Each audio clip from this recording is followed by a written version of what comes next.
Hello, everyone. Hope all of you guys are doing well. I am doing well, just so you know. At this point in time, it is, I guess, definitely one of the highlights of my life because I've just seen Logitech and the big logo for so long, and I've known about you, sir, on LinkedIn for quite some time too. And it's always been my dream to interview you. And now that I'm here and I've gotten the interview, I am just stoked. I mean, from those that do not recognize from the name, Bracken Darrell is the president and the CEO of Logitech, and he's reinvented Logitech such that it's an award-winning design company, and he's also helped transition it into a sustainable and a fully green company. So congratulations on that, and it's awesome to have you on. How are you? Great. Thank you very much. Well, it's nice to be on. I can honestly say I've never been interviewed by a 14-year-old person. So this is a first for me. It's a first for me too. So, Great. both are first together.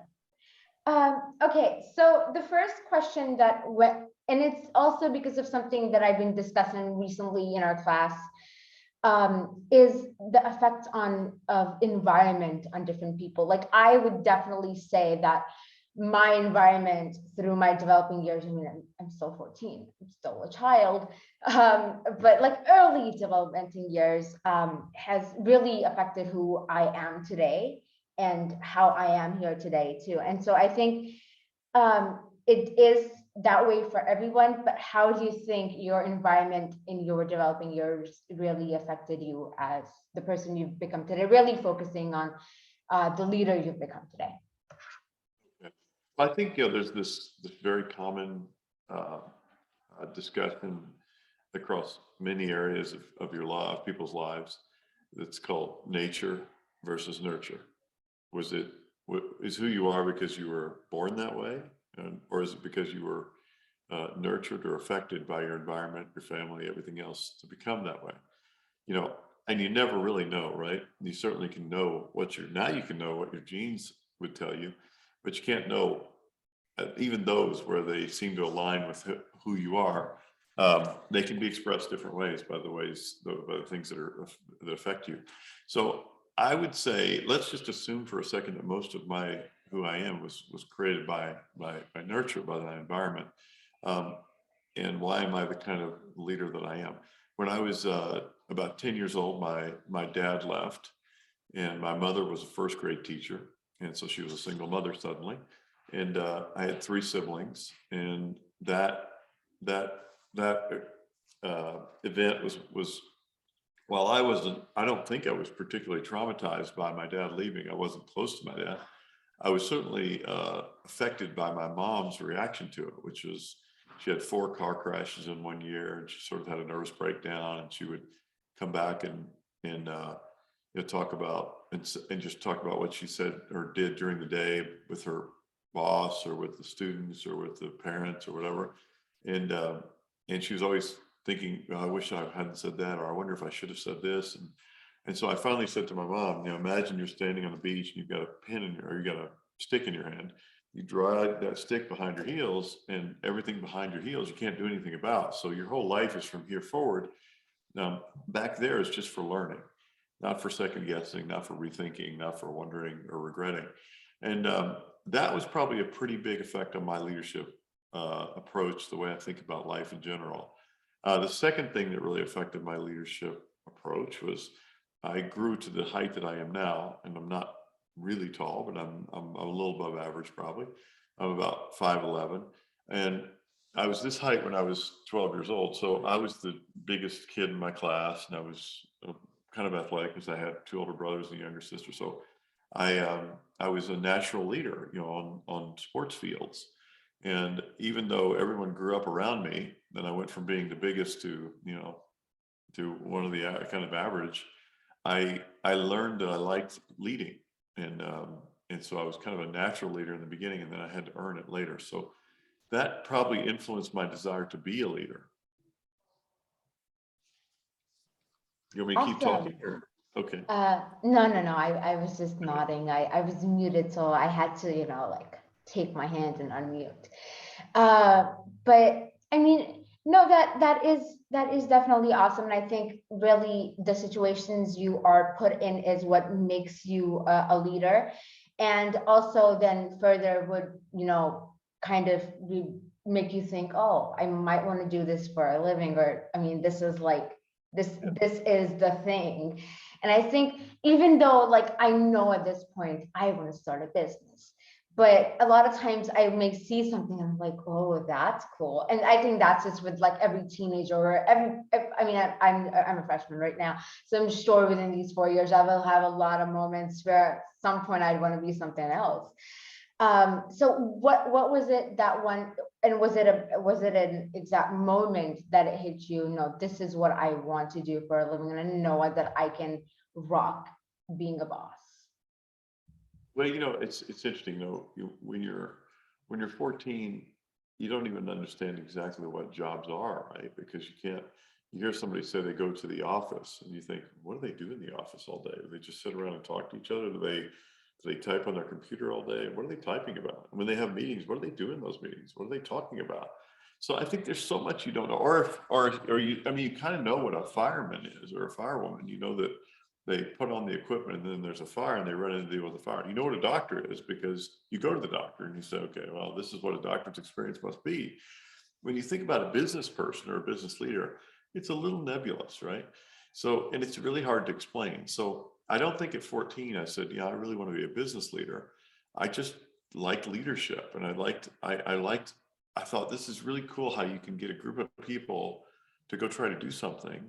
And and then you can actually do it, and sometimes you have to encourage them, and sometimes you have to do it yourself to show that it can be done, or that you're willing to do all the as much work as is needed. But if you're lucky and you've got the right people around you and they are aligned with you, you can actually get stuff done. So that I'm not sure at what point I really realized that, um, or said, oh wow, this is really my career. I'm sure it wasn't at 14.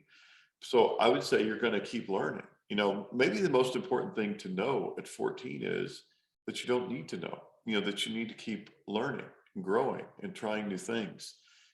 Try out singing and try out acting and try out dancing and try out everything you can, and swimming, and, try out everything you can, and then find the one that feels the best, or the ones that feel the best, and then keep trying them out either all the time or part of the time. And and you're going to find your way to the things you feel like, gosh, I really love this. Usually you'll develop a passion for things you just naturally have an aptitude for. And so it can be more than one thing. Then later you might choose, or you may do one thing and say, I really want to do it, and then you get to the time you're 18 or 19 or 20 and you say, gosh, I love soccer, or football, but or cricket, but I'm never going to be a professional cricket player. So hopefully by then you have something else you have a passion for. Now, what if you reach that age of 18 or 19 or 20 or 21 or 22 and you don't really have a passion for anything? You don't know what you want to do. You don't have this thing where you go, I really want to be an entrepreneur. You don't have that. What about all those other 14 and 15 and 13 and 17-year-olds who don't know? That's okay too. What I think you need to do then is you develop this idea that, you know what? I have two thoughts on this. One is fall in love with whatever it is you do, because if you love it, you'll be better at it. And then you'll discover whether it's really a thing for you long term.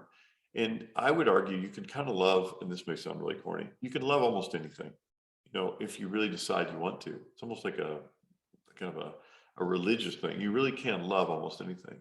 And I would say just get in there and really give it all you got, and you'll probably find that you love it. The other thing is, you can't even know if you like a lot of things unless you do them long enough to do them to where you can do them. Like, I hear so many people say, I hate the piano, because they took a piano lesson and it was terrible because they didn't understand the piano. And then their teacher wasn't very nice. And then they walked away and said, I hate playing piano. I don't know why people like that. I don't think you really know if you like piano until you take, 10 lessons and you can actually play a song. And then you can decide, I don't really like piano, or you know what, piano's pretty cool. Too many people stop things before they have enough experience in them to even know if they like them, because they quit when it's hard. And the hardest part's usually the beginning. Yeah, definitely. And it's actually pretty, like right now I do have quite some things that I do, but I think even those are those that, are like kind of filtered out, if that makes sense.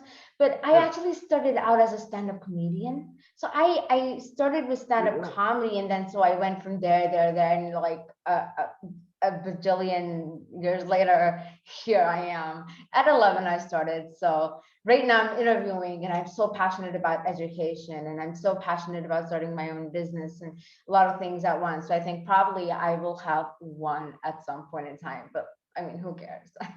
I am 14. You must have been one of the youngest stand-up comedians ever, but that's an interesting field. Standing up in front of anybody doing anything is a really good experience to have. And the more you do it, the better you get at it, the more you like it. Most people are terrified to stand up in front of people and talk, even like I was, so you're way ahead of me at 14. Thank you. I mean, I personally, and see, this is all coming from my own experience in like the 3.5 years I've worked right now, like professionally. It is, I mean, I've seen that it is first, like I mentioned, that's why it was my first question, is because of the people that I was surrounded by, and it was because of the opportunity that I could see and that I would get, and I would avail. I would be able to avail too because of my circumstances, but I think it does end up a lot on opportunities, because I see, and I've met a lot of people personally that would be like, oh, there's no opportunities, or I didn't get an opportunity, otherwise I would have been a great, whatever. So how important do you think is getting opportunities to getting where you want to be, like to be successful? What role do you think opportunities play in that? I think I mean they're critical. Getting the chance, getting the chance, and giving other people a chance, giving you the chance to interview people, or getting an opportunity to speak in public, or an audience to try out stand-up comedy. Those are absolutely critical to learning your way into things and to getting enough credibility to get the second and third and fourth choice in the next opportunity. So it's really critical. But I wouldn't let a lack of opportunities block you from some things that may seem like they're not available if you don't get an opportunity. So if you really want to be a stand-up comedian and you have no one who will give you the stage, then you can create a stage in your porch or in your apartment. And you can, if you've got a phone, you can turn on your phone and you can record yourself doing stand-up, and you can put that up somewhere on the internet and try to get people to watch it, and you can get their reactions to it. And then you can modify it and do it again and again and again. And you create your own opportunities. And there are so many things in life where on the surface, it feels like nobody gave me the opportunity. But if you literally flip it around and say, how do I create the opportunity? It can be done. It may not be perfect. It may not be the ideal first time or second time or third time, but it's a way to create an opportunity for yourself. And then one day when you're like me and you have a chance, try to lean over and give people opportunities left and right and center and back and forward, because a little bit of room is all most people need, to try things out and see if they can do them or want to do them. Yeah, definitely. I mean, I can recall, I remember one of the people that I pretty much randomly met was like, hey, do you want to open for this show of mine? And it was actually at an incubation center. And I was like, sure, definitely. And I did open there. And then I made so many friends that were entrepreneurs. And then I got into this whole other interest of mine. So I think one way kind of opens into another, but you really have to be out there and looking for opportunities. And then maybe that way you can also create opportunities for yourself. And I mean, I see, the thing for me is like, I really want to be there as a person that could give you opportunities or create them, or to be a linker, so to say, which is actually something I am working on. But I mean, currently we are looking for seed funding, but soon for sure. So yeah, and the last thing I want to ask you is, what is the message you'd want to give out to all the young people out there that are going to be listening to this? I think if I were, I don't know what age your audience is, but assuming they're about your age or a little older, a little younger, you know, I think my advice to you is just try things. You know, it's amazing. I interviewed my grandmother when she was 101 years old or 100 years old, and she passed away after that. But I asked her, what do you, when you look back on your life, what do you regret? You know, and she said that I never learned to dance and I never learned to sing. To swim, sorry, dance and swim.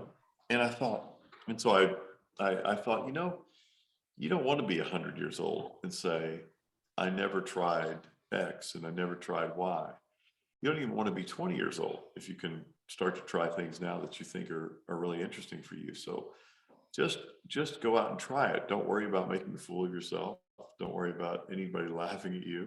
Don't worry about feeling like you're not good at something. Nobody's good at most things the first time or the second time or the third time. I admire the fact that you decided to become a stand-up comedian. You had to start up by telling a joke in front of somebody. And that's hard. You know, it's putting it out there. But who cares if they laugh? And at a minimum, it's all about learning. You're going to keep learning. So just try things. At your age, you should be focused more on trying new things and getting experiences and learning your way into what you love than trying to get things right. Yes, thank you. And you know, the question that you asked for grandma reminded me of a TED Talk. Because I was watching it earlier today, so it reminds me where you had put up the board of like the regrets. So yeah, thank you so much for being here. I'm gonna end the recording, but please stay back for a little second. Thank you so much everyone for watching. Definitely comment down below your thoughts and share it out and like it. Thank you very, very much. And I will definitely come back soon, possibly ever with Bracken, but you know what? I'm gonna come back soon with somebody. So yeah, thanks for watching.